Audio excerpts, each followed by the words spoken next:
ಈ ಕಾಂಡಮ್ ಅಂದ ಕೂಡಲೇ ನೀವುಗಳು ಅಸಹ್ಯ ಅಂದ್ಕೊಳ್ತೀರಲ್ವಾ? ಈ ಕಾಂಡಮ್ ಅಲ್ಲ ಅಸಹ್ಯ, ನೀವು ಯಾರು ಅಂದ್ಕೊಳ್ತೀರಲ್ಲ ಇದು ಅಸಹ್ಯ ಇರ್ಬೋದು. ಒಂದು ಕಾಂಡಮ್ಮು ಎಂಟೈರ್ ಫ್ಯಾಮಿಲಿನ ಬೀದಿಗೆ ತರ್ಬೋದಾ? ಏನು ಗೊತ್ತಾ ಇದು? ಬಹುಶಃ ತುಂಬ ಜನ ಅಸಹ್ಯ ಪಟ್ಕೊಳ್ತಾರೆ. ನೀವು ಅಸಹ್ಯ ಪಟ್ಕೊಳ್ಳಿ, ತೊಂದರೆ ಇಲ್ಲ. ಮತ್ತೊಂದು ಕ್ಲಾರಿಟಿ ಏನಪ್ಪ ಅಂದರೆ, ಇದು ಇವಾಗಷ್ಟೇ ಓಪನ್ ಮಾಡಿರೋ ಹೊಸ ಕಾಂಡಮ್ಸ್. ಇವತ್ತಿನ ವಿಷಯನೇ ಕಾಂಡಮ್ಸ್. ಈ ಕಾಂಡಮ್ ಬಗ್ಗೆನೇ ನಿಮಗೆ ತಿಳಿಸ್ಕೊಡ್ತಾ ಇದ್ದೇನೆ. ಸೊ ಕಾಂಡಮ್ ಅಂದರೆ ಹೀಗಿರುತ್ತೆ.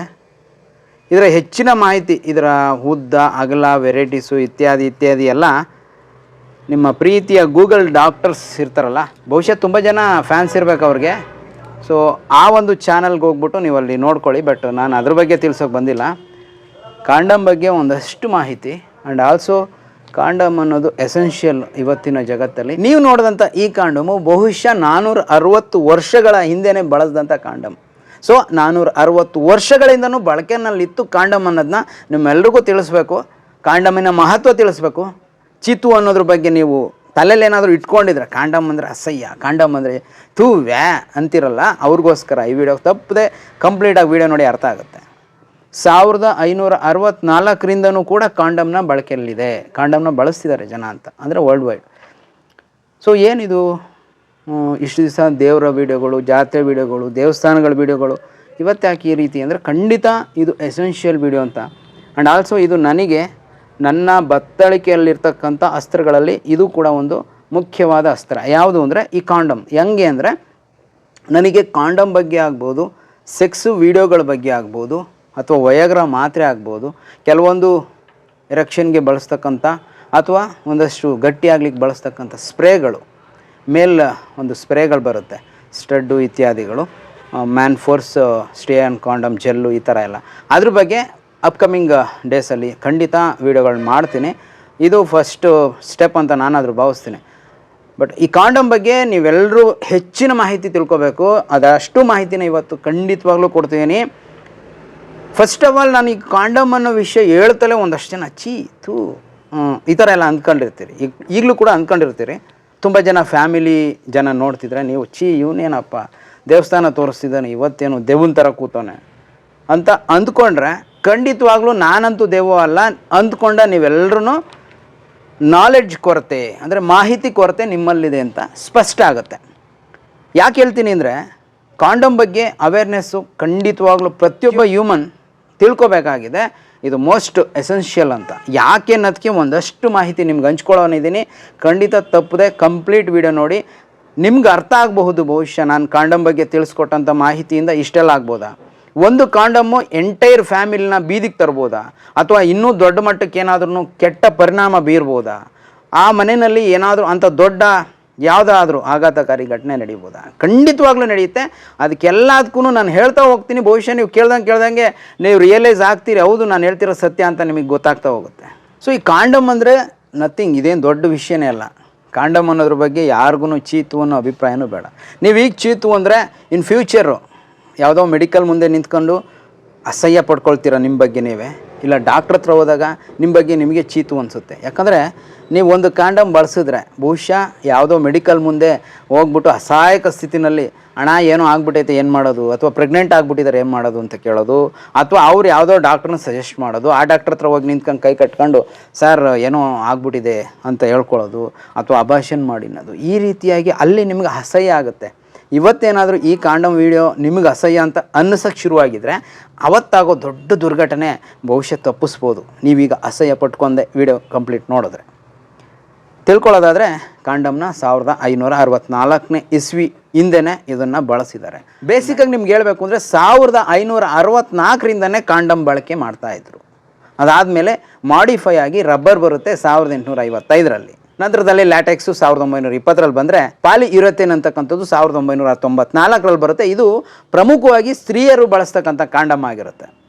ಸೊ ಈ ಒಂದು ಮೆಟೀರಿಯಲ್ಲು ಮಾಡಿಫೈ ಆಗ್ತಾ ಬಹುಶಃ ಇವತ್ತಿಗೂ ಮಾಡಿಫಿಕೇಷನ್ ಅನ್ನೋದು ನಡೀತಾನೆ ಇರುತ್ತೆ ನಿರಂತರವಾಗಿ. ಪಾಲಿಸೊಪ್ರೇನ್ ಅಂತಕ್ಕಂಥದ್ದು 2008 ನಂತರ ಬರುತ್ತೆ. ನೀವು ಎಲ್ಲನೂ ಗೂಗಲಲ್ಲಿ ಸರ್ಚ್ ಮಾಡಿದ್ರೆ ಸಿಗುತ್ತೆ. ಬಟ್ ನಾನು ಫಾರ್ಮಸಿಸ್ಟ್ ಇರೋದ್ರಿಂದ ನನಗೆ ನನ್ನ ಈ ಒಂದು ಫೀಲ್ಡ್ ಬಗ್ಗೆ ಅನುಭವ ಇರೋದ್ರಿಂದ ನಿಮ್ಗಳ ಜೊತೆ ಕಾಂಡಮ್ ಬಗ್ಗೆ ಒಂದಷ್ಟು ಅವೇರ್ನೆಸ್ ವಿಷಯಗಳನ್ನ ನಿಮಗೆ ತಿಳಿಸೋನಿದ್ದೀನಿ. ಕಾಂಡಮ್ ಬಗ್ಗೆ ಬೇಕಂದರೆ ನಾನು ಆವಾಗಲೇ ಹೇಳ್ದಂಗೆ ಗೂಗಲ್ ಡಾಕ್ಟರ್ಸ್ ಇದ್ದಾರೆ, ಅಲ್ಲೋಗಿ ತಿಳ್ಕೊಳ್ಳಿ. ಪ್ರಮುಖವಾಗಿ ಕಾಂಡಮ್ ಏನು ಕೆಲಸ ಮಾಡುತ್ತೆ? Very simple. ನೀವು ಲೈಂಗಿಕ ಸಂಪರ್ಕ ಹೊಂದಿದಾಗ ಸೋಂಕು ಹರಡದಂತೆ ತಡೆಗೋಡೆ ಥರ ಇದು ವರ್ಕ್ ಮಾಡುತ್ತೆ. ಆ್ಯಂಡ್ ಆಲ್ಸೋ ಯಾವುದೇ ರೀತಿ ಪ್ರೆಗ್ನೆನ್ಸಿ ಆಗದಂಗೆ ತಡೆಗಟ್ಟುತ್ತೆ. ಸೊ ಇದು ಎರಡು ಬಿಟ್ಟರೆ ಇನ್ನೇನೂ ಇಲ್ಲ. ಇಷ್ಟೊಂದು ಸರಳನಾ? ಖಂಡಿತ ಸರಳ ಇಲ್ಲ. ನಾನೊಂದು ಎಕ್ಸಾಂಪಲ್ ಹೇಳೋ ಮೂಲಕ ನಿಮಗೆ ಯಾಕೆ ಈ ಕಾಂಡಮ್ ಪ್ರಾಮುಖ್ಯತೆ ವಹಿಸುತ್ತೆ ಅನ್ನೋದು ತಿಳಿಸ್ತೇನೆ.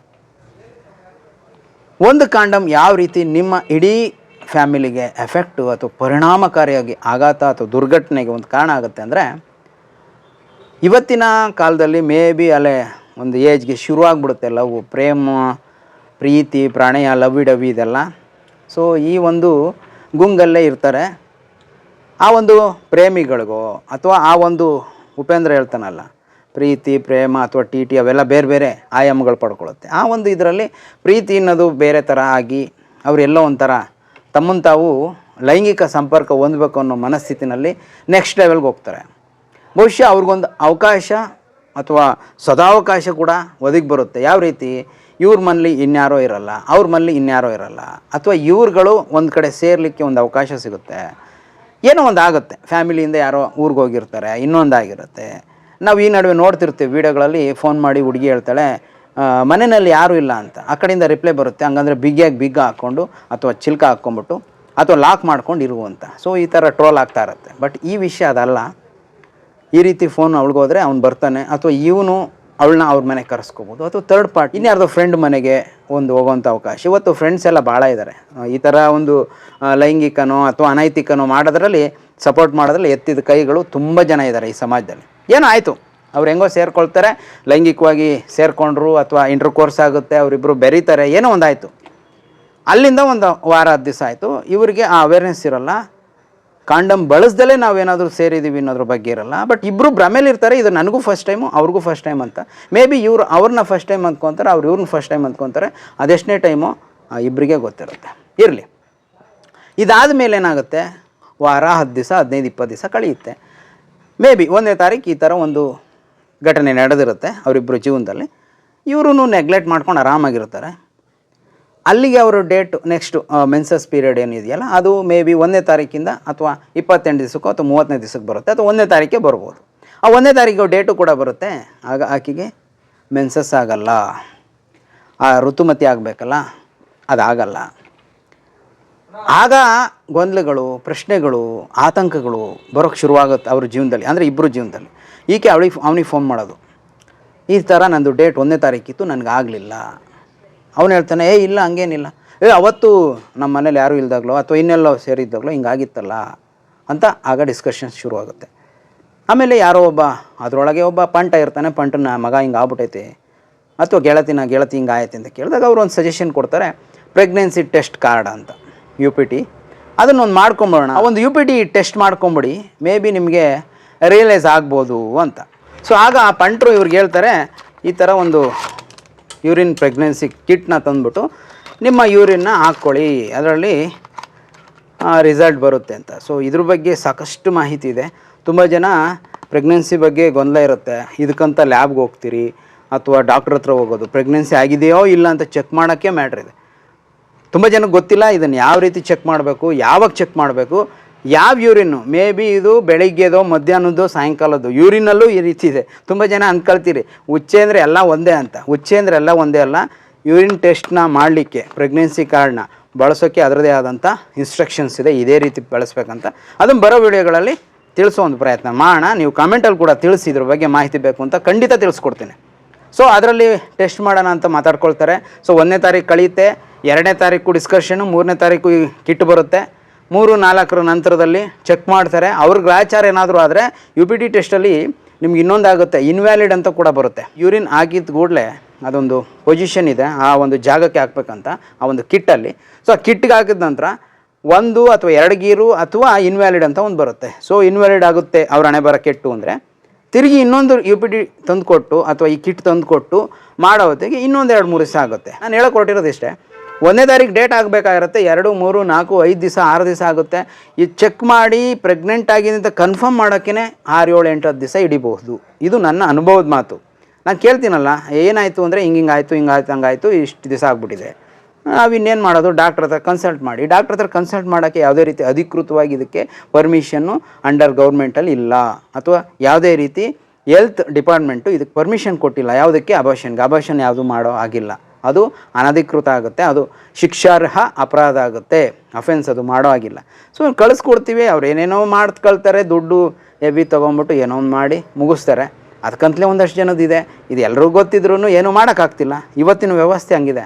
ಬಟ್ ಫಾರಿನಲ್ಲೆಲ್ಲ ಈ ಥರ ಇಲ್ಲ. ಹಾಗಂತ ನಮ್ಮ ದೇಶ ಹಿಂದೆ ಇದೆ ಅಂತ ನಾನ್ಯಾರೋ ಮೂರ್ಖ ಹೇಳ್ದನಲ್ಲ, 70 ವರ್ಷ ಬೇಕು ನಮ್ಮ ದೇಶ ಉದ್ಧಾರ. ಇಲ್ಲ, ನಾವು ಭಾಳ ಚೆನ್ನಾಗೇ ಇದ್ದೀವಿ. ನಮ್ಮ ದೇಶ ಶ್ರೀಮಂತವಾಗಿ, ಆಗರ್ಭ ಶ್ರೀಮಂತರಾಗಿ, ಆಗರ್ಭ ಸಂಸ್ಕಾರ ಸಂಸ್ಕೃತಿ ಹೊಂದಿರುವಂಥ ಶ್ರೀಮಂತವಾದ ದೇಶ. ಎಲ್ಲದರಲ್ಲೂ ಶ್ರೀಮಂತಿಕೆ ಇದೆ. ಸೊ ಇರಲಿ. ಹಾಗಾಗಿ ಈ ರೀತಿ ನೀವು ಡಾಕ್ಟ್ರ್ ತಕ್ಕೆ ಹೋಗೋವಂಥ ವ್ಯವಸ್ಥೆ ಕೂಡ ಆಗಬಹುದು.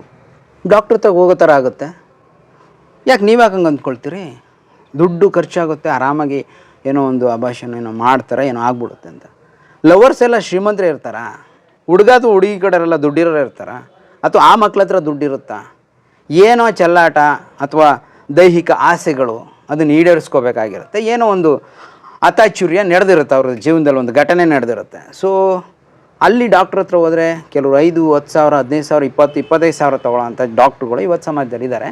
ಬಹುಶಃ ಸರ್ಕಾರಗಳಿಗೆ ಅಥವಾ ಹೆಲ್ತ್ ಡಿಪಾರ್ಟ್ಮೆಂಟಿಗೆ ಗೊತ್ತಿದ್ರೂ ಗೊತ್ತಿಲ್ದಂಗೆ ಕಣ್ಣಿಗೆ ಕಪ್ಪು ಕನ್ನಡಕ ಹಾಕ್ಕೊಂಡಿರ್ತಾರೆ, ಇಲ್ಲ ಕಪ್ಪು ಬಟ್ಟೆ ಕಟ್ಕೊಂಡಿರ್ಬೋದು, ವಾಟ್ ಎವರ್, ನಂಗೆ ಅದು ಬೇಡ. ಸೊ ಈ ರೀತಿ ಆದಾಗ ಅವನ ಹತ್ರ ದುಡ್ಡಿರುತ್ತೋ ಇಲ್ವೋ, ಇವಳ ಹತ್ರ ದುಡ್ಡಿರುತ್ತೋ ಇಲ್ವೋ, ಏನೋ ಒಂದು ಆಗುತ್ತೆ. ಕಂಪ್ಲೀಟಾಗಿ ಅವ್ರಿಗೆ ಆಗ ಆ ಅಬಾರ್ಷನ್ ಮಾಡ್ತಕ್ಕಂಥ ಶಕ್ತಿ ಇಲ್ಲದಿದ್ದ ಕಾರಣಕ್ಕೆ ಬಹುಶಃ ಅಬಾರ್ಷನ್ ಮಾಡೋಕ್ಕಾಗದಲೇ 1, 2 ಅಥವಾ 3 ತಿಂಗಳು ಪ್ರೆಗ್ನೆನ್ಸಿ ಅಥವಾ ಗರ್ಭಿಣಿ ಆಗ್ಬೋದು ಆ ಹುಡುಗಿ. ಇನ್ ಬಿಟ್ವೀನಲ್ಲಿ ಎಂಟೈರ್ ಫ್ಯಾಮಿಲಿಗಳು ಕೊಲ್ಯಾಪ್ಸ್ ಆಗಿರ್ತವೆ. ಯಾವ ರೀತಿ? ಆ ಇಡೀ ಮನೆಯಲ್ಲಿ ಆಕೆ ಏನಾದರೂ ಅವ್ರ ತಾಯಿಗೆ ಹೇಳಿ, ಆ ತಾಯಿ ತಂದೆಗೆ ಹೇಳಿದ್ರೆ, ಅಥವಾ ಇನ್ನೇನಾಗ್ಬೋದು ಯೋಚನೆ ಮಾಡಿದಿರಲ್ಲ. ಇದೆಲ್ಲ ಆಯಿತು, ವಾರ ಆಯಿತು, 10 ದಿವಸ, 20 ದಿವಸ, ತಿಂಗಳಾಯಿತು. ಅವನು ಈಕೆನ ಸಂಪರ್ಕ ಮಾಡೋದು ಬಿಡ್ಬೋದು, ಫೋನಲ್ಲಿ ಅಥವಾ ಮೆಸೇಜು ಅಥವಾ ಬ್ಲಾಕ್ ಮಾಡ್ಬೋದು. ಈಗ ಅನಿವಾರ್ಯವಾಗಿ ಅವನ ಹತ್ರ ದುಡ್ಡಿಲ್ಲ ಅಥವಾ ಇನ್ನೂ ಅಸಹಾಯಕ್ಕಾಗ್ಬಿಡ್ತಾನೆ ಅಂತಲೇ ಅಂದ್ಕೊಳ್ಳೋಣ. ಯಾವಾಗಲೂ ನೀವು ಪಾಸಿಟಿವ್ ಆಗೇ ಹೋಗೋದು ಅಥವಾ ನೆಗ್ಲೆಕ್ಟಾಗಿ ಹೋದರೆ ನಿಮಗೆ ಅಷ್ಟು ಐಡಿಯಾಗಳು ಬರಲ್ಲ. ಸ್ವಲ್ಪ ನೆಗೆಟಿವ್ ಹೋಗ್ತಾ ಸ್ವಲ್ಪ ಏನಾದರೂ ಈ ರೀತಿ ಆಗ್ಬೋದಾ ಅನ್ನೋ ಅನುಮಾನಗಳ ಸುತ್ತ ನೀವು ನೋಡ್ತಾ ಹೋದರೆ ಖಂಡಿತ ನಿಮಗೆ ಈ ರೀತಿಯೇ ಥಾಟ್ಸ್ ಬರೋದು. ಅವನಿಗೆ ಆಗ ಅದನ್ನು ಫೇಸ್ ಮಾಡೋಕ್ಕೆ ಅಥವಾ ಆ ಪ್ರೆಗ್ನೆನ್ಸಿ ಬಗ್ಗೆ ಅವನು ಸ್ಟೆಪ್ ತೊಗೊಳ್ಳೋಕ್ಕೆ, ಅಂದರೆ ಅದನ್ನು ರಿಮೂವ್ ಮಾಡ್ಸೋಕ್ಕಾಗ್ಬೋದು, ಇನ್ನೊಂದಕ್ಕಾಗ್ಬೋದು. ಅವನ ಕೈಲಿ ಆಗಲಿಲ್ಲ ಅಂತ ಕಾರಣಕ್ಕೆ ಏನು ಮಾಡ್ತಾನೆ, ಆಕೆನ ನಂಬರ್ಗಳನ್ನ ಬ್ಲಾಕ್ ಮಾಡ್ತಾನೆ. ಎಲ್ಲೂ ಅವನು ಸೋಷಿಯಲ್ ಮೀಡಿಯಾದಲ್ಲಿ ಆಗ್ಬೋದು, ಈ ರೀತಿ ಕಾಂಟ್ಯಾಕ್ಟ್ಸ್ಗೆ ಸಿಗಲ್ಲ. ಆಕೆ ಏನು ಮಾಡಬೇಕು ಯೋಚನೆ ಮಾಡಿದ್ದೀರಾ? ಅದೇ ಆ ಹುಡುಗ ಅಥವಾ ಆ ಹುಡುಗಿ ಈ ಒಂದು ಸಿಂಗಲ್ ಕಾಂಡಮ್ ಬಗ್ಗೆ ಅರಿವಿದ್ದಿದ್ರೆ, ಅವತ್ತೇನಾದರೂ ಅವರು ಈ ಒಂದು ಸಿಂಗಲ್ ಕಾಂಡಮ್ನ ಬಳಸಿದ್ದಿದ್ರೆ ಬಹುಶಃ ಈ ಥರದ ಸ್ಥಿತಿ ಅವರಿಗೆ ಬರ್ತಾ ಇರಲಿಲ್ಲ. ಸೊ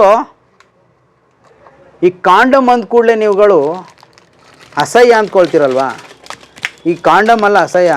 ನೀವು ಯಾರು ಅಂದ್ಕೊಳ್ತೀರಲ್ಲ ಇದು ಅಸಹ್ಯ ಇರ್ಬೋದು ಅಂತ, ನೀವುಗಳು ಅಸಹ್ಯ ಆಗ್ತೀರಿ. ಯಾಕಂದರೆ ಕಾಂಡಮ್ ಬಗ್ಗೆ ನಿಮ್ಮ ತಲೆಯಲ್ಲಿ ಕೆಟ್ಟ ಅಭಿಪ್ರಾಯ ಇದೆ. ಈ ಕಾಂಡಮ್ ಒಂದು ಇಡೀ ನಿಮ್ಮ ಜೀವನನ ಹಾಳು ಮಾಡ್ಬೋದು. ಈ ಒಂದು ಕಾಂಡಮು ಇಡೀ ನಿಮ್ಮ ಕುಟುಂಬನ ಹಾಳು ಮಾಡ್ಬೋದು, ಬೀದಿಗೆ ತರ್ಬೋದು ಅಥವಾ ನಿರ್ನಾಮ ಮಾಡ್ಬೋದು. ಕಾಂಡಮ್ ಅಂದರೆ ಏನು ಅಷ್ಟೊಂದು ಕೀಳ? ಅದು ಕೀಳಲ್ಲಮ್ಮ, ಅದು ಕೀಳಲ್ಲ. ಸ್ನೇಹಿತರೆ, ನಿಮ್ಮೆಲ್ರಿಗೂ ನಾನು ರಿಕ್ವೆಸ್ಟ್ ಮಾಡೋದು, ಕಾಂಡಮ್ ಬಗ್ಗೆ ಅವೇರ್ನೆಸ್ ನಿಮ್ಮ ತಲೆಯಲ್ಲಿ ಬರಬೇಕು. ಕಾಂಡಮ್ ಅಂದರೆ ಕೆಟ್ಟದು ಅನ್ನೋದನ್ನ ನೀವು ತಲೆಯಿಂದ ಬಿಡಬೇಕು ರೀ.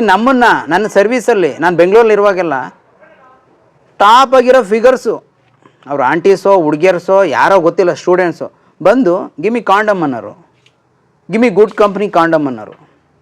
ಕೇಳೋರು, ಅದರಲ್ಲಿ ಸಾಕಷ್ಟು ವಿಧಗಳಿದೆ, ಅದನ್ನು ಬಾಯ್ಬಿಟ್ಟು ಕೇಳೋರು. ನಾವು ಅವ್ರ ಬಗ್ಗೆ ಅಸಹ್ಯ ಪಟ್ಕೊಳ್ಳೋದು, ಅವ್ರು ನೋಡೋ ರೀತಿ ಬೇರೆ ಇರ್ತಿರಲ್ಲ, ನಮ್ಗೆ ಖುಷಿ ಆಗೋದು. ಅಯ್ಯೋ ಇಷ್ಟು ಜನರು ಪ್ರಬುದ್ಧರಾದ್ರಲ್ಲ ಅಂತ ಖುಷಿ ಪಡ್ತಿದ್ವಿ, ಕೇಳ್ತಿದ್ವಿ, ಎಷ್ಟು ಹೇಳ್ತಿದ್ವಿ, ಆರಾಮಾಗಿ ದುಡ್ಡು ಕ್ಯಾಶುವಲಾಗಿ ಥ್ಯಾಂಕ್ ಯು ಹೇಳ್ತಿದ್ರು, ನಾವು ಥ್ಯಾಂಕ್ ಯು ಹೇಳಿ ಕಳಿಸ್ತಿದ್ವಿ.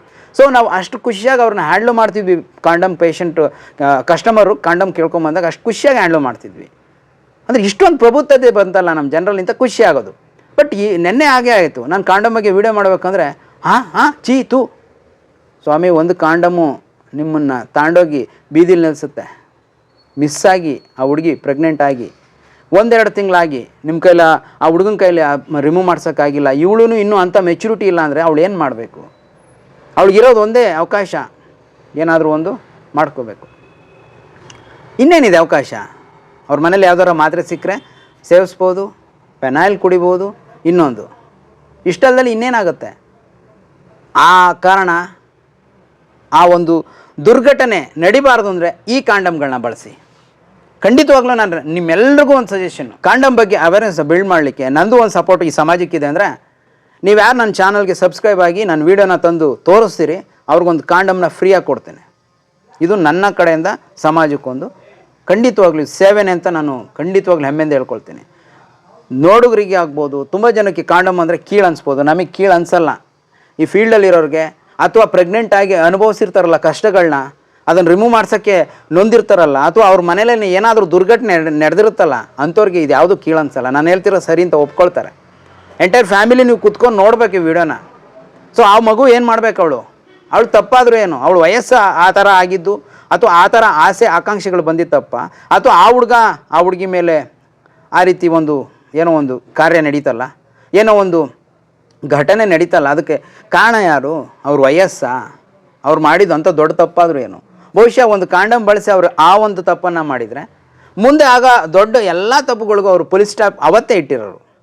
ಅಥವಾ ಇನ್ನೊಂದು ಆಪ್ಷನ್ ಇದೆ, ಈ ಒಂದು ಐ ಪಿಲ್ಲು ಅಥವಾ ಅನ್ವಾಂಟೆಡ್ 72 hours ಏನು ಹೇಳ್ತೀವಿ, ಸಿಂಗಲ್ ಟ್ಯಾಬ್ಲೆಟ್ ಇರುತ್ತೆ. ಇದ್ರ ಬಗ್ಗೆ ಕೂಡ ಸಪ್ರೇಟಾಗೇ ವೀಡಿಯೋ ಮಾಡ್ತೀನಿ. ಸೊ ಇವೆಲ್ಲಕ್ಕೂ ಒಂದೊಂದೇ ವೀಡಿಯೋ ಮಾಡಬೇಕಾಗುತ್ತೆ, ಎಲ್ಲ ಒಂದೇ ಆದರೆ ಮಿಕ್ಸಪ್ ಆಗುತ್ತೆ, ನಿಮಗೂ ಹಿಂಸೆ ಆಗ್ಬೋದು. ಸೊ ಈ ಒಂದು ಮಾತ್ರೆನ ಬಹುಶಃ ಅವ್ರು ಬಳಸಿದರೆ ಆ ರೀತಿ ಆಗ್ತಿರಲ್ಲ. ಅದ್ರ ಬಗ್ಗೆ ನಾನು ನೆಕ್ಸ್ಟ್ ವೀಡಿಯೋದಲ್ಲಿ ತಿಳಿಸ್ತೀನಿ ಯಾವ ರೀತಿ ಯಾವಾಗ ಬಳಸ್ಬೇಕು ಅದನ್ನು ಅಂತ. ಸೊ ಇಡೀ ಫ್ಯಾಮಿಲಿ ಆ ಹುಡುಗಿ ಏನಾದರೂ ಅಂಥ ದೊಡ್ಡ ತಪ್ಪು ಮಾಡ್ತು, ಏನೋ ಒಂದು ಅತಾಚುರ್ಯ ಅವ್ರ ಮನೇಲಿ ನಡೀತು ಆ ಹುಡುಗಿಯಿಂದ ಅಂದರೆ ಆ ಎಂಟೈರ್ ಫ್ಯಾಮಿಲಿ ಬೀದಿಗೆ ಬರುತ್ತೆ. ಅವ್ರು ಏನಕ್ಕೆ ಬದುಕಿರ್ತಾರೆ? ಮಗಳನ್ನ ಕಳ್ಕೊಂಡ್ಮೇಲೆ ಅಥವಾ ಮಗಳಿಗೆ ಏನೋ ಒಂದು ದೊಡ್ಡ ಆಘಾತ ಆಯಿತು ಅಂದರೆ ಅವ್ರು ಹೆಂಗೆ ಬದುಕಿರ್ತಾರೆ? ಆ ಹುಡುಗಿಗೆ ಆ ಹುಡುಗಂಗೆ ಜನ್ಮ ಕೊಟ್ಟಿದ್ದೆ ಆ ತಂದೆ ತಾಯಿ ತಪ್ಪ. ಇಲ್ಲಿ ತಂದೆ ತಾಯಿ ತಪ್ಪಾದರೂ ಏನಿದೆ? ಸಾಕಷ್ಟು ಗೊಂದಲಗಳು, ಸಾಕಷ್ಟು ಪ್ರಶ್ನೆಗಳು ಮೂಡ್ತಾ ಹೋಗುತ್ತೆ.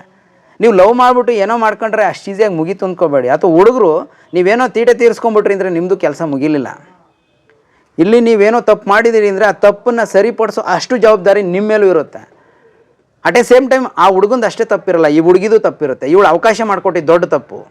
ಇವಳ ತೀಟೆಗೆ ಅಥವಾ ಇವಳ ಆ ಒಂದು ಚಟಕ್ಕೆ ಅಥವಾ ಆಸೆಗೆ ಬಲಿ ಮಾಡಿದ್ದು, ಅವಳು ಶೀಲ ಕಳ್ಕೊಂಡಿದ್ದು ತಪ್ಪು. ಇಲ್ಲಿ ಶೀಲ ಅನ್ನೋ ವಿಷಯ ಬಂದಾಗ ನಾನೊಂದು ವಿಷಯ ಹೇಳಕ್ಕೆ ಬರ್ತೇನೆ. ಅವಳೇನೋ ಯಾವನ ಜೊತೆಲ್ಲ ಮಲಗಿದ್ಲು ಅನ್ನೋ ಕಾರಣಕ್ಕೆ ಅವಳು ಶೀಲ ಕಳ್ಕೊಂಡ್ರು ಅಂದರೆ ಅವಳ ಶೀಲ ಕಳೆದವನು ಕೂಡ ಶೀಲ ಕಳ್ಕೊಂಡ ಅಂತ ತಾನೇ ಅರ್ಥ. ಇಲ್ಲಿ ಅವಳು ಮಾತ್ರ ಯಾಕೆ ಶೀಲ ಕಳ್ಕೊಂಡ್ಲು ಅಥವಾ ಅವಳು ಸರಿಯಿಲ್ಲ ಅಂತೀರಿ? ಇವನು ಸರಿಯಿಲ್ಲ. ಇದ್ರ ಜೊತೆಗೆ ಈ ಒಂದು ಅನೈತಿಕ ಸಂಬಂಧನೋ ಅಥವಾ ಲೈಂಗಿಕ ಸಂಪರ್ಕ ಮಾಡಿದ್ದಾರೆ ಅಂದರೆ ಅವ್ರು ಕೆಟ್ಟವ್ರನ್ನಾರಾದರೆ ಬೀದಿಲೋಗ ಹೆಣ್ಣುಮಕ್ಳು ಚಿಕ್ಕ ಚಿಕ್ಕ ಪಾಪುಗಳನ್ನ ವಯೋವೃದ್ಧರು ನೀವು ನೋಡೋ ದೃಷ್ಟಿ ಹೊಲಸಾಗಿ ಅಸಹ್ಯವಾಗಿ ಅವ್ರ ಜೊತೆ ಮಲಗಬೇಕನ್ನೋ ಸ್ಥಿತಿನಲ್ಲಿ ನೋಡ್ತಿರಲ್ಲ. ನೀವು ಅಲ್ಲಿ ಲೈಂಗಿಕವಾಗಿ ಸಂಪರ್ಕ ಮಾಡಿದವ್ರಿಗಿನ್ನ ಕೀಳು ಮನಸ್ಥಿತಿನವರು, ಅವ್ರಿಗಿನ್ನ ಕೀಳು ಅಸಹ್ಯ ವ್ಯಕ್ತಿಗಳು ನೀವುಗಳು. ನಾನು ನೋಡಿದ್ದೀನಿ ಅಂಥ ಜನ ಇದ್ದಾರೆ ಸಮಾಜದಲ್ಲಿ. ಒಂದು ಚಿಕ್ಕ ಮಗು ನೋಡಿದ್ರೆ ಅದನ್ನು ಏನೋ ಮಾಡಬೇಕು ಅನ್ನೋ ಸ್ಥಿತಿಲಿ ಇರ್ತಾರೆ, ಅಂಥ ಅಸಹ್ಯ. ಹಾಗೆಯೇ ನನಗೆ ವೇಶ್ಯರ ಬಗ್ಗೆನೂ ಮಾತಾಡಬೇಕು ಅನ್ನೋದು ಭಾಳ ಇದೆ. ಯಾಕಂದರೆ ವೇಶ್ಯರ ಬಗ್ಗೆನೂ ನಿಮಗೆ ಕೀಳರಿಮೆ.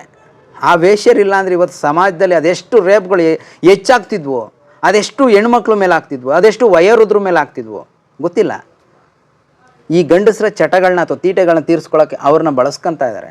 ಅವ್ರ ಜೀವನ ಕಟ್ಕೊಳ್ಳೋಕೆ ಅವರು ಆ ವೃತ್ತಿನ ಮಾಡ್ತಿದ್ದಾರೆ. ಆ ವೃತ್ತಿನಲ್ಲಿ ಏನಿದೆ ತಪ್ಪು? ಅದು ಒಂದು ವೃತ್ತಿನೇ. ಅಲ್ಲೂ ಈ ಕಾಂಡಮ್ನ ಪಾತ್ರ ಬಹಳಷ್ಟು ಇರುತ್ತೆ. ಅವ್ರು ಇದನ್ನೆಲ್ಲ ಬಳಸ್ತಾರೆ. ಇಲ್ಲಾಂದರೆ ಅವರು ಕೂಡ ಬೀದಿಗೆ ಬರ್ತಾರೆ. ನಾಳೆ ಬರಬಾರದು ಸೋಂಕತ್ತಿ HIV ಇನ್ನೊಂದು ಬಂದರೆ ಆ ಒಂದು ವೇಶ್ಯನ್ನು ನೀವು ಕರೆಯೋ ವೇಶ್ಯೆ ಏನು ಮಾಡಬೇಕು? ಅವಳು ಮನುಷ್ಯಲೇ ತಾನೆ, ಅವಳೇನೋ ಮೃಗನ? ಆ ವೇಶ್ಯೆ ಅವಳಷ್ಟವಳೆ ಅವಳು ಸ್ವಯಂ ಘೋಷಿತ ವೇಶ್ಯನ. ವೇಶ್ಯೆ ಮಾಡಿದ್ದು ಇದೇ ಸಮಾಜ ಅಲ್ವಾ? ಈ ಸಮಾಜದಲ್ಲಿ ಆಕೆಗೆ ಕಷ್ಟದಲ್ಲಿದ್ದಾಗ ಅದು ಕೇಳ್ಕೊಂಡಿದ್ದಕ್ಕೆ ಅವಳಿಗೆ ಸ್ಪಂದಿಸ್ದಲೇ ಅವಳನ್ನ ದುಡ್ಡಿನ ಒಂದು ಅಮಲನ್ನು ತೋರಿಸಿ ಅಥವಾ ಆಕೆ ಕಷ್ಟ ಅಂತ ಬಂದಾಗ ಆಕೆ ದೇಹ ನೋಡಿ ದುಡ್ಡನ್ನ ಕೊಟ್ಟಂಥ ನೀಚರು ಯಾರಿರ್ತೀರಿ ಅಥವಾ ದುಡ್ಡಿಗೆ ಆಕೆನ ಬಳಸ್ಕೊಳಕ್ಕೆ ನೋಡಿದ್ರಲ್ಲ, ನೀವು ನಿಜವಾದ ವೇಶ್ಯಗಳು, ನೀವು ನಿಜವಾದ ದೇಹ ಮಾರ್ಕೊಳ್ಳೋರು. ಮನಸ್ಸೇ ಶುದ್ಧ ಇಲ್ಲ ಅಂದಮೇಲೆ ದೇಹದ ಕಟ್ಕೊಂಡು ಏನ್ರಿ ಆಗಬೇಕು? ದೇಹ ಹೊಲಸೆದ್ದು ನಾರ್ತಿರಲಿ, ಸ್ಮೆಲ್ ಬತ್ತಿರಲಿ, ನಿಮ್ಮೊಳಗಿರೋ ಅಂತರಾತ್ಮ ಶುದ್ಧವಾಗಿದ್ರೆ, ಆ ಪರಮಾತ್ಮ ಶುದ್ಧವಾಗಿದ್ದರೆ ಅದಕ್ಕಿಂತ ಶ್ರೇಷ್ಠವಾದ ವ್ಯಕ್ತಿ ಮತ್ತೊಬ್ಬಿರಲ್ಲ. ಸಮಾಜದಲ್ಲಿ ಒಳ್ಳೆ ಜನನೂ ಇದ್ದಾರೆ, ಕೆಟ್ಟ ಜನ ಸಿಗ್ತಾರೆ ನಿಮಗೆ. ಎಲ್ಲರೂ ಕೆಟ್ಟೋರಿಲ್ಲ, ಹಾಗಂತ ಎಲ್ಲರೂ ಒಳ್ಳೆಯರಿಲ್ಲ. ಏನೇ ಇರಲಿ, ಕಾಂಡಮ್ ಬಗ್ಗೆ ನಿಜವಾಗ್ಲೂ ನೀವುಗಳು ಅವೇರ್ನೆಸ್ನ ಬಿಲ್ಡ್ ಮಾಡ್ಕೊಳ್ಳಿ. ಸುಮಾರು 2021 ಹೊತ್ತಿಗೆ ಎಂಟೈರ್ ಸಿಸ್ಟಮು ವರ್ಲ್ಡಲ್ಲಿ ಸರಿಸುಮಾರು 10-12 ಬಿಲಿಯನ್ ಕಾಂಡಮ್ಗಳನ್ನ ಬಳಕೆ ಮಾಡ್ತಾಯಿದ್ದಾರೆ. ಸುಮ್ಮನೆ ಆಗ್ಬಿಡ್ತಾ? ಗೌರ್ಮೆಂಟ್ ಹಾಸ್ಪಿಟಲ್ಗಳಿಗೆ ಸಿಗುತ್ತೆ, ನಿಮ್ಗೆ ಉಚಿತವಾಗಿ ಸಿಗುತ್ತೆ. ಯಾವುದೇ ರೀತಿ ಸರ್ಕಾರಿ ಒಂದು ಚಿಕಿತ್ಸಾಲಯಗಳಿರುತ್ತಲ್ಲ ಅಂಥ ಕಡೆ ಎಲ್ಲ ಕಡೆ ಖಂಡಿತವಾಗ್ಲೂ ಅದನ್ನು ಫ್ರೀಯಾಗಿ ಇಟ್ಟಿರ್ತಾರೆ. ಕಾಂಡೋಮ್ ಬಾಕ್ಸ್ ಅಂತ ಅಥವಾ ನಿರೋಧ್ ಪ್ಯಾಕೆಟ್ ಅಂತ ಒಂದು ಬರೆದಿರ್ತಾರೆ. ಅಲ್ಲೋಗಿ ಕೈಯಾಗಿ ತೊಗೊಂಡೋಗಿ ಖಾಲಿ ಇದ್ರಲ್ಲಿ ಕೇಳಿ. ನೀವು ಕೇಳೋದನ್ನೇ ಮಾಡ್ತಿಲ್ಲ, ಅಲ್ಲೋಗಿ ಯಾವುದೋ ಡಾಕ್ಟ್ರು ಮುಂದೆ ಮೆಡಿಕಲ್ ಮುಂದೆ ಕೈ ಕಟ್ಕೊಂಡು ನಿಂತ್ಕೊಳ್ಳೋದು, ಕೈ ಮುಗಿದು ಡಾಕ್ಟ್ರೇ ಹಿಂಗೆ ಆಗ್ಬಿಟ್ಟಿದೆ, ಏನೋ ಒಂದು ಆಗಿದೆ, ಏನೋ ಮಾಡಿ ಇದನ್ನು ಆಚೆ ತೆಗೀರಿ. ಈ ರೀತಿ ಅವ್ರ ಹತ್ರ ಹೋಗಿ ಭಿಕ್ಷೆ ಬೇಡೋದಕ್ಕಿಂತ ಕೆಟ್ಟದಲ್ಲ ನೀವು ಒಂದು ಕಾಂಡಮ್ನ ಮೆಡಿಕಲ್ಗೆ ಹೋಗಿ ತೊಗೊಳ್ಳೋದು. ಅಥವಾ ಸ್ಟೇಷ್ನರಿ ಅಂಗಡಿಗಳಲ್ಲಿ, ಈ ಜನರಲ್ ಸ್ಟೋರ್ಗಳಲ್ಲಿ ಇಟ್ಟಿರ್ತಾರೆ, ಮಾಲ್ಗಳಲ್ಲಿ ಇಟ್ಟಿರ್ತಾರೆ, ಅಥವಾ ಮೆಟ್ರೋ ಈ ರೀತಿಯ ಒಂದಷ್ಟು ಕಡೆ ಇಟ್ಟಿರ್ತಾರೆ. ಅಲ್ಲಿ ತೊಗೊಳ್ಳಿ ಆರಾಮಾಗಿ, ತಪ್ಪೇನಿದೆ? ಒಳ್ಳೊಳ್ಳೆ ಎಲ್ಲ ಕಡೆ ಇವತ್ತು ಕಾಂಡಮ್ ಸಿಗ್ತಾಯಿದೆ. ಸಿಗ್ತಾ ಇರೋ ಕಾಂಡಮ್ನ ಕೇಳಿ ಪಡೆಯೋ ಶಕ್ತಿ ನಿಮ್ಮಲ್ಲಿಲ್ಲ. ನಿಮ್ಮಲ್ಲಿರೋ ಕೀಳರಿಮೆ ಇವತ್ತು ಮುಂದೆ ಯಾವುದೋ ಒಂದು ದೊಡ್ಡ ಮಟ್ಟದ ತಪ್ಪಾಗಲಿಕ್ಕೆ ಸಹಕಾರ ಮಾಡ್ತಾರೆ. ಸೊ ಈ ಕಾಂಡಮ್ನ ಕುರಿಮರಿಯ ಒಂದು ಕರಳಿರುತ್ತಲ್ಲ ಅದರಿಂದಲೂ ಕೂಡ ಮಾಡ್ತಾರೆ. ಹಂತ ಹಂತವಾಗಿ ಇದು ಮಾಡಿಫೈ ಆಗ್ತಾ ಬರುತ್ತೆ. ಬಹುಶಃ 2021 ಹೊತ್ತಿಗೆ ಆಗಲೇ 21% ಜನ ಈ ಒಂದು ಕಾಂಡಮ್ ಮೇಲೆ ಡಿಪೆಂಡ್ ಆಗಿದ್ದಾರೆ. 24% ಆಫ್ ಒಂದು ಜನರಲ್ಲಿ, ಅದರಲ್ಲೂ ಹೆಣ್ಣುಮಕ್ಕಳಿಂದ ಇನ್ಫೆಕ್ಷನ್ ಆಗುತ್ತಲ್ಲ, ಆ ಯೂರಿನರಿ ಇನ್ಫೆಕ್ಷನ್ನು ಅಥವಾ HIV ಅಥವಾ ಇನ್ಯಾವುದೋ ಸೋಂಕು ಹರಡದಂತೆ 24% ಅಷ್ಟು ಇದು ಪರಿಣಾಮಕಾರಿಯಾಗಿ ವರ್ಕ್ ಆಗ್ತಾ ಇದೆ ಕಾಂಡಮ್ಮು. ಸೊ ಇಷ್ಟೆಲ್ಲ ಒಂದು ಸಮಾಜಕ್ಕೆ ಸೇವೆ ಸಲ್ಲಿಸ್ತಿರೋ ಈ ಕಾಂಡಮ್ ಬಗ್ಗೆ ನಿಮಗೆ ಯಾಕೆ ಕೇಳಾರಮೆ? ಅಷ್ಟು ಕೆಟ್ಟದಾಗ ಯಾಕೆ ಅದನ್ನು ನೋಡ್ತೀರಿ? ನಾನು ತಿಳಿಸಿದಂಥ ಅಷ್ಟು ಮಾಹಿತಿ ಬರೀ ಯಾವುದೋ ಒಂದು ಹುಡುಗ ಹುಡುಗಿಗೆ ಮಾತ್ರ ಸೀಮಿತ ಅಲ್ಲ. ಇದನ್ನು ಮನಸ್ಸಲ್ಲಿ ಇಟ್ಕೊಳ್ಳಿ. ಇಲ್ಲಿ ನೈತಿಕ ಅನೈತಿಕ ಸಂಬಂಧಗಳಾಗಬಹುದು, ಅಕ್ರಮ ಸಕ್ರಮಗಳಾಗ್ಬೋದು, ನಮ್ಮ ನಾಟಿ ಶೈಲಿಯಲ್ಲಿ ಮಡ್ಕೊಳ್ಳೋದು ಇಟ್ಕೊಳ್ಳೋದು ಅಂತಾರಲ್ಲ ಆ ಥರದ್ದೆಲ್ಲ ಸಂಬಂಧಗಳಿಗೂ ಕೂಡ ಇದು ನಿಜವಾಗ್ಲೂ ಹೆಲ್ಪ್ಫುಲ್ ಆಗುತ್ತೆ. ಈ ಒಂದು ಸಂಬಂಧಗಳಲ್ಲೂ ಕೂಡ ನೀವು ಕಾಂಡಮ್ ಬಳಸಿದ್ರೆ ಬಹುಶಃ ಅವರು ನಿಮ್ಮನ್ನು ಸುಲಿಗೆ ಮಾಡೋದ್ರಿಂದ ತಪ್ಪಿಸ್ಕೋಬೋದು, ಅಥವಾ ಸುಮ್ಮನೆ ಪ್ರೆಗ್ನೆಂಟ್ ಆಗಿದ್ದೀವಿ ಅಂತ ಸುಳ್ಳು ಹೇಳಿ ನಿಮ್ಮನ್ನು ಲೂಟ್ ಮಾಡೋದು, ಅಥವಾ ನಿಮ್ಮ ಸಂಬಂಧಗಳು ಒರಿಜಿನಲ್ ತಾಳಿ ಕಟ್ಟಿರ್ತಿರಲ್ಲ ಆ ಹೆಂಡತಿ ಜೊತೆ ಸಂಪರ್ಕನೇ ಇಲ್ದಂಗೆ ಮಾಡೋವಂಥ, ಅಥವಾ ನಿಮಗೆ ವಿಚ್ಛೇದನ ಕೊಡಿಸೋ ಮಟ್ಟಕ್ಕೆ ಕೂಡ ಹೋಗುತ್ತೆ. ನೀವೊಂದು ಕಾಂಡಮ್ ಬಳಸ್ದಲ್ಲ ಏನಾದ್ರೂ ಅಕ್ರಮ ಸಕ್ರಮ ಮಾಡೋಕ್ಕೋದ್ರೆ, ಅನೈತಿಕ ಇಟ್ಕೊಂಡು ಅಲ್ಲೇನೋ ವ್ಯವಹಾರ ಮಾಡೋಕ್ಕೋದಾಗ. ಸೊ ನಿಮಗೂ ಕೂಡ ಇದನ್ನು ತಿಳಿಸಿ ಹೇಳ್ತೀನಿ. ಬರೋ ದಿನಗಳಲ್ಲಿ ಅಕ್ರಮ ಸಕ್ರಮ ಅನೈತಿಕ ಸಂಬಂಧಗಳ ವಿಚಾರಗಳ ಬಗ್ಗೆ ಯಾಕಾಗುತ್ತೆ, ಅದನ್ನು ಯಾವ ರೀತಿ ನೀವು ಬ್ಯಾಲೆನ್ಸ್ ಮಾಡಬೇಕು ಅದ್ರ ಬಗ್ಗೆನೂ ತಿಳಿಸೋ ಪ್ರಯತ್ನ ಮಾಡ್ತೇನೆ. ನಾನು ಇವಾಗ ಏನು ಸ್ಟೋರಿ ಹೇಳಿದೆ, ಒಂದು ಹೆಣ್ಣು ಮಗು ಬಗ್ಗೆ ಈ ರೀತಿ ಆಗಬಹುದು ಒಂದು ಹುಡುಗ ಹುಡುಗಿ ಮಧ್ಯೆ ಅಂತ, ಇದು ಖಂಡಿತ ಈಗ ನಾನು ವಿಡಿಯೋ ಮಾಡಬೇಕಾದ್ರೂ ಆಗ್ತಿರುತ್ತೆ, ಇದನ್ನು ನೀವು ನೋಡಬೇಕಾದ್ರೂ ಈ ರೀತಿಯ ಒಂದಷ್ಟು ಪ್ರಕರಣಗಳು ನಡೀತಾನೆ ಇರುತ್ತೆ. ಇದನ್ನು ತಪ್ಸೋಕ್ಕಾಗಲ್ಲ. ಆದರೆ ಅವೇರ್ನೆಸ್ ಬಿಲ್ಡ್ ಮಾಡ್ತಾ ಹೋದರೆ ಖಂಡಿತ ಮುಂದೊಂದು ದಿವಸ ಆಗೋ ಒಂದು ದೊಡ್ಡ ಒಂದು ದುರ್ಘಟನೆ ನಿಮ್ಮ ಜೀವನದಲ್ಲಿ ಆಗೋದನ್ನ ತಪ್ಪಿಸ್ಬೋದು. ಜೊತೆಗೆ ಕಾಂಡಮ್ ಬರೀ ಈ ಒಂದು ಸೆಕ್ಸ್ ವಿಷಯಕ್ಕೆ ಅಥವಾ ಈ ಒಂದು ಲೈಂಗಿಕ ಕ್ರಿಯೆಗೆ ಬಳಕೆ ಆಗುತ್ತಾ? ಖಂಡಿತ ಇಲ್ಲರಿ. ತುಂಬ ಜನ ಡ್ರೈವರ್ಗಳು ಬಂದು ಅವರು ಕೂಡ ಒಂಥರ ಹಿಂಜರಿಕೆಯಲ್ಲಿ ಬಂದು ಕೇಳ್ತಾರೆ, ಸರ್ ನಿರೋಧ್ ಪ್ಯಾಕೆಟ್ ಕೊಡಿ, ಸರ್ ಕಾಂಡಮ್ ಕೊಡಿ, ಅಥವಾ ಪೆನ್ ಕೊಡಿ, ಪೆನ್ನಿಂಗ್ ಕ್ಯಾಪ್ ಕೊಡಿ, ಅಥವಾ ಸೇಫ್ಟಿ ಕೊಡಿ, 10 ಹಲವು ಪದಗಳಿಂದ ಇದನ್ನು ಬಳಸ್ತಾರೆ. ಆಮೇಲೆ ಅವ್ರಿಗೇ ಮುಜುಗರ ಆಗುತ್ತೆ, ಏನೋ ಒಂಥರ ಅಸಹ್ಯ ಅನಿಸ್ತಿರುತ್ತೆ. ಆಗ ಅವ್ರು ಅನ್ನೋದು, ಸರ್ ಇದು ಡೀಸೆಲ್ ಪೈಪ್ ಕಟ್ಟಾಗ್ಬಿಟ್ಟಿತ್ತು, ಹಂಗಾಗಿ ಕಟ್ಟಾಗಿ ತೊಗೊಳ್ತಿದ್ದೀನಿ ಅಂತ. ಕಾಂಡಮ್ ಏನಪ್ಪ ಅಂದರೆ ಇದು ಹೆವಿ ರಬ್ಬರು. ಸೊ ಈ ರಬ್ಬರ್ನ ಒಂದು ಆ ಸ್ಟ್ರೆಂತ್ ಏನಿರುತ್ತಲ್ಲ ಕಾಂಡಮ್ಗೆ ಹೆವಿ ಕ್ವಾಲಿಟಿಯಾಗಿ ಮಾಡಿರ್ತಾರೆ. ಅದರಲ್ಲೂ ಒಳ್ಳೊಳ್ಳೆ ಕಂಪ್ನಿ ಇದೆ. ಹಾಗಂತ ಅದೇನೋ 10 ರೂಪಾಯಿಗೆ 3 ಸಿಗುತ್ತೆ 6 ಸಿಗುತ್ತೆ ಅಂತ ಬರ್ತಾರೆ ನಮ್ಮ ಹತ್ರ. ಸೊ ಅಂಥವ್ರಿಗೆ ನಾವು ಈ ವಿಷಯನ ಅಥವಾ ಇಷ್ಟೊಂದು ಕಾನ್ಫಿಡೆಂಟ್ ಹೇಳೋಕ್ಕಾಗಲ್ಲ. ಈ ಕಾಂಡಮ್ಗಳು ಹೆವಿ ರಬ್ಬರ್ ಇರೋದ್ರಿಂದ ಎಮರ್ಜೆನ್ಸಿ ಆಟೋಮೊಬೈಲ್ಸ್ ಇರಲ್ಲ, ಅಥವಾ ನೈಟು 8-10 ಗಂಟೆಲಿ ಆಗಿರುತ್ತೆ. ಅಂಥ ಸಮಯದಲ್ಲಿ ಈ ಒಂದು ಕಾಂಡಮಿಂದ ಆ ಒಂದು ಕಟ್ಟಾದಂಥ ಡೀಸೆಲ್ ಪೈಪ್ನ ಈ ರೀತಿ ಸುತ್ತಬಿಟ್ಟು ಕಟ್ತಾರಂತೆ. ಅದು ಖಂಡಿತವಾಗ್ಲೂ ಅವರಿಗೆ ಬಹಳ ದಿವಸ, ಮೇ ಬಿ ಅವ್ರಿಗೆ ಅವತ್ತಿನ ಆ ಒಂದು ಕೆಲಸ, ಆ ಡೀಸೆಲ್ ಪೈಪ್ ಕಟ್ಟಾಗಿರೋದನ್ನ ಸುತ್ತಕೊಂಡು ರೆಡಿ ಮಾಡಿಕೊಂಡು ಅಲ್ಲಿಂದ ಇನ್ನೊಂದು ಕಡೆ ಮೂವ್ ಹಾಕೋ ಅಥವಾ ಗ್ಯಾರೇಜ್ಗೆ ಹೋಗ್ಲಿಕ್ಕೋ ಹೆಲ್ಪ್ ಮಾಡುತ್ತೆ. ಸೊ ಇಷ್ಟೆಲ್ಲ ಕೆಲಸ ಮಾಡುತ್ತೆ. ಇವನ್ ಡ್ರೈವರ್ಸ್ಗಳಿಗೂ ಕೂಡ ಗಾಡಿನಲ್ಲಿ ಇಟ್ಕೊಂಡಿರ್ತಾರೆ. ಯಾರಾದರೂ ಹೆಣ್ಮಕ್ಳು, ತುಂಬ ಜನ ಈ ಡ್ರೈವರ್ ಫ್ಯಾಮಿಲಿನವರು ಅಥವಾ ಹೆಣ್ಮಕ್ಳುಗಳಿಗೆ ನಿಮ್ಗೇನಾದ್ರೂ ಅವ್ರ ಗಾಡಿನಲ್ಲೋ ಅವ್ರ ಜೇಬಲ್ಲೋ ಕಾಂಡಮ್ ಸಿಕ್ತು ಅಂದರೆ ನಿಮ್ಮ ಗಂಡಂದ್ರ ಬಗ್ಗೆ ಖಂಡಿತವಾಗ್ಲೂ ಅನುಮಾನ ಪಡಬೇಡ್ರಿ, ಆ ವ್ಯಕ್ತಿ ಒಳ್ಳೆನಾಗಿದ್ದರೆ. ಹಾಗಂತ ಎಲ್ರಿಗೂ ಸರ್ಟಿಫಿಕೇಟ್ ಗುದ್ದಕ್ಕೂ ಬರಲ್ಲ, ಆಯಿತಾ? ಇರಲಿ, ಒಳ್ಳೆ ವ್ಯಕ್ತಿ ಇದ್ದರೆ ಅವನು ಈ ಕಾಂಡಮನ್ನು ಖಂಡಿತವಾಗ್ಲೂ ಅವನು ಆ ಒಂದು ಕೆಲಸಕ್ಕೇ ಡೀಸೆಲ್ ಪೈಪ್ ಸುತ್ತೋಗೆ ಬಳಸಿರ್ತಾನೆ. ಹಾಗಾಗಿ ಅಂಥ ಒಂದು ವಿಷಯ ಬಂದಾಗ ನೀವು ಕೂಡ ಈ ಜಗಳ ಆಡಿಕೊಂಡು ಇನ್ನೇನೋ ಮುಂದಕ್ಕೆ ತಪ್ಪಾಗೋದು ಬೇಡ ಅಂತ ಒಂದು ಅವೇರ್ನೆಸ್ ಅದ್ರ ಬಗ್ಗೆನೂ ತಿಳಿಸ್ತಾ ಇದ್ದೀನಿ. ಸೊ ಒಟ್ಟಾರೆಯಾಗಿ ಕಾಂಡಮ್ ಅನ್ನೋದು ಎಂಟೈರ್ ಒಂದು ಸಮಾಜದಲ್ಲಿ ಒಂದು ಒಳ್ಳೆ ಕೆಲಸ ಮಾಡುತ್ತೆ.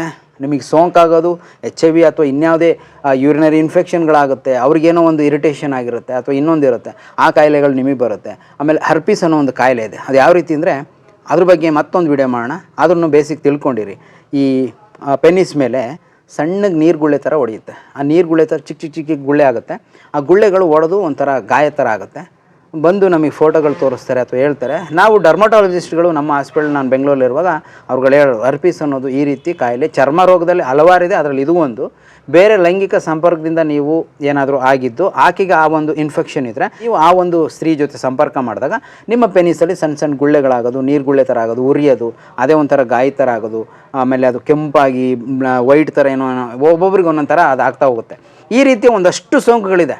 ಅದೆಲ್ಲ ಆಗೋದನ್ನ ಈ ಒಂದೇ ಒಂದು ಸಿಂಗಲ್ ಕಾಂಡಮ್ ತಪ್ಪಿಸುತ್ತೆ. ನೀವು ಎಲ್ಲೇ ಹೋಗಿ ಏನೇ ಹೋಗಿ, ಈಗ ನಾನು ಹೇಳೋದು ಈ ಗಂಡಸ್ರಾಗ್ಬೋದು ಇವರು ಆಗಲಿ, ಉಪ್ಪು ಖಾರ ತಿನ್ನೋ ದೇಹಗಳು, ನಾವು ಅದನ್ನು ತಡೆಗಟ್ಟಕ್ಕೆ ನಾವ್ಯಾರ್ರಿ? ಅವ್ರವ್ರ ಪ್ರೀತಿ, ಅವ್ರವ್ರ ಸುಖ, ಅವ್ರವ್ರದ್ದು ಒಂದು ಏನೋ ಒಂದು ಇಟ್ಕೊಂಡಿರ್ತಾರೆ ಆ ಇಂಟ್ರೆಸ್ಟು, ಅದನ್ನು ನಾವು ಮಾಡಲೇಬೇಡಿ, ನೀವು ಹೋಗಲೇಬೇಡಿ. ನಮಗೇನಿದೆ ರೈಟ್ಸು? ನಾವು ಹೇಳ್ತಿರೋದು ಇಷ್ಟೇ, ವೆರಿ ಸಿಂಪಲ್. ನೀವೆಲ್ಲರ ಹೋಗಿ ನಿಮ್ಮ ಅಂಡರ್ಸ್ಟ್ಯಾಂಡಿಂಗು, ನಿಮ್ಮ ಏನೋ ಒಂದು ಒಡಂಬಡಿಕೆನೋ ಹೊಂದಾಣಿಕೆನೋ ಆಗಿರುತ್ತೆ, ನೀವೇನೋ ಮಾಡ್ಕೊಳ್ಳಿ, ನಮಗೇನಾಗಬೇಕು. ಆದರೆ ನೀವು ಮಾಡೋಕ್ಕೆ ಮುಂಚೆ, ನೀವು ಆ ಹೊಂದಾಣಿಕೆ ಮಾಡೋಕ್ಕೆ ಮುಂಚೆ ಈ ಒಂದು ಕಾಂಡಮ್ ಬಗ್ಗೆ ಖಂಡಿತ ನೀವು ತಲೆಯಲ್ಲಿ ಇಟ್ಕೊಳ್ಳಿ.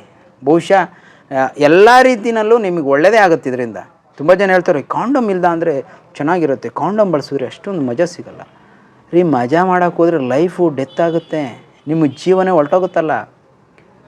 ಆವಾಗ ನಿಮ್ಮ ಹೆಣದ ಮುಂದೆ ಎಣ್ಣೆ ಹೊಡ್ಕೊಂಡು ನಿಮ್ಮ ಫ್ರೆಂಡ್ಸ್ಗಳು ಮಜಾ ಮಾಡ್ತಾರೆ. ಮತ್ತೆ ಹುಟ್ಟಿ ಬಾ ಗೆಳೆಯ ಅಂತ ಒಂದು ಅಲ್ಲಲ್ಲೇ ಬ್ಯಾನರ್ಗಳು ಅಥವಾ ಆ ಒಂದು ಪೋಸ್ಟ್ಗಳನ್ನ ಹಾಕ್ಕೊಂಡು ಸ್ಟೇಟಸ್ಗಳಿಗೆ ಹಾಕ್ಕೊಂಡು, ಸೊ ಆ ಮಜಾ ಆ ಹುಡುಗರು ಮಾಡಬಾರ್ದು. ಅಂದರೆ ನೀವು ಈ ಮಜದಕ್ಕೋಸ್ಕರ ಈ ಕಾಂಡಮ್ಗಳನ್ನ ಬಳಸಿ ಅಂತ ರಿಕ್ವೆಸ್ಟ್ ಮಾಡ್ಕೊಳ್ತೀನಿ. ನಾನು ಅವಾಗಲೇ ತಿಳಿಸಿದ್ದೀನಿ, ನೀವು ಯಾರೇ ಸಬ್ಸ್ಕ್ರೈಬ್ ಆಗಿ ನಾನು ಈ ವಿಡಿಯೋ ನೋಡಿ ಬಂದೆ ಅಂತ ಏನಾದರೂ ನನ್ನ ಅಂಗಡಿ ಹತ್ರ ಬಂದರೆ ನಾನು ನಿಜವಾಗ್ಲೂ ಉಚಿತವಾಗಿ ಒಂದು ಕಾಂಡಮ್ ಕೊಡ್ತೀನಿ. ಏನಾಗ್ಬೋದು, ಏನು ದೊಡ್ಡ ನಾನೇನು ಸೇವೆ ಮಾಡ್ತೀನಿ? ಖಂಡಿತ ಇಲ್ಲ. ಇದೊಂದು ಅವೇರ್ನೆಸ್. ನಿಮ್ಮಲ್ಲಿ ಕಾಂಡಮ್ ಬಗ್ಗೆ ಇರತಕ್ಕಂಥ ಕೀಳರಿಮೆ ತೆಗೆಯೋದಷ್ಟೇ ಈ ವಿಡಿಯೋ ಉದ್ದೇಶ. ನಾನು ಫ್ರೀಯಾಗಿ ಕಾಂಡಮ್ ಕೊಡ್ತೀನಿ ಇಂದಿದ್ದು ಉದ್ದೇಶ ಕೂಡ ಅದೇ ಆಗಿದೆ. ಸೊ ಸಾಕಷ್ಟು ಮಾಹಿತಿನ ನಿಮ್ಗಳ ಜೊತೆ ಹಂಚ್ಕೋಬೇಕಂತ ಬಹಳ ದಿವಸದಿಂದ ಇಟ್ಕೊಂಡಿದ್ದೆ. ಕಾಂಡಮ್ ಅಂದರೆ ಕೆಟ್ಟದು ಅಂತ ನಿಮ್ಮಲ್ಲಿ ಏನಾದರೂ ಇದ್ದರೆ, ಈ ವಿಡಿಯೋ ನೋಡಿದ ಮೇಲೂ ಕೂಡ ಕಾಂಡಮ್ ಅಂದರೆ ಕೆಟ್ಟದು, ಇದು ಅಸಹ್ಯ ಅಂತ ಅಂದ್ಕೊಂಡ್ರೆ, ನಿಮ್ಮಷ್ಟು ಅಸಹ್ಯವಾದ ವ್ಯಕ್ತಿಗಳು ಜಗತ್ತಲ್ಲೇ ಇಲ್ಲ ಅಂತ ನಾನಾದರೂ ಅಂದ್ಕೊಳ್ತೀನಿ. ಧೈರ್ಯವಾಗಿ ಯಾವುದೇ ಅಂಗಡಿಗಳಲ್ಲೂ, ಯಾವುದೇ ಮೆಡಿಕಲಲ್ಲಿ, ಯಾವುದೇ ಮಾಲ್ಗಳಲ್ಲಿ, ಸೂಪರ್ ಮಾರ್ಕೆಟ್ಗಳಲ್ಲಿ ಖಂಡಿತ ಹೋಗಿ ನೀವು ಕಾಂಡಮ್ನ ಧೈರ್ಯವಾಗಿ ತೊಗೊಳ್ಳಿ, ಬಳಸಿ. ಇದರಿಂದ ಆಗೋ ಒಂದು ದೊಡ್ಡ ಘಟನೆಗಳು, ದುರ್ಘಟನೆಗಳು ನಿಮ್ಮ ಜೀವನದಲ್ಲಿ ಆಗೋದನ್ನ ತಪ್ಪಿಸ್ಬೋದು. ಒಂದು ಯಾವುದೋ ಹೆಣ್ಮಗು ಜೀವನ ಹಾಳಾಗೋದನ್ನ ತಪ್ಪಿಸ್ಬೋದು. ಮತ್ತೆ ಮೆನ್ಷನ್ ಮಾಡ್ತೀನಿ, ಈ ಒಂದು ಲೈಂಗಿಕ ವಿಚಾರ ತಿಳ್ಕೊಂಡು ಮಾತಾಡೋರು ಅಷ್ಟೇ ಕೆಟ್ಟೋರಲ್ಲ. ಹೆಣ್ಣುಮಕ್ಳನ್ನ, ವಯೋವೃದ್ಧರನ್ನ, ಹೋಗೋರ್ನೆಲ್ಲ ಹೆಣ್ಮಕ್ಳು, ಹೋಗೋ ಸ್ತ್ರೀಯರನ್ನೆಲ್ಲ ಕೆಟ್ಟದಾಗ ನೋಡೋ ನೀವುಗಳು ಅಶ್ಲೀಲರು, ನೀವುಗಳು ಕೆಟ್ಟವರು, ನೀವು ಹೊಲಸು ಅಂತ ತಿಳಿಸ್ದ. ಸರ್ವೇ ಜನ ಸುಖಿನೋ ಭವಂತು. ಜೈ ಹಿಂದ್, ಜೈ ಕರ್ನಾಟಕ, ಜೈ ಭಾರತ್.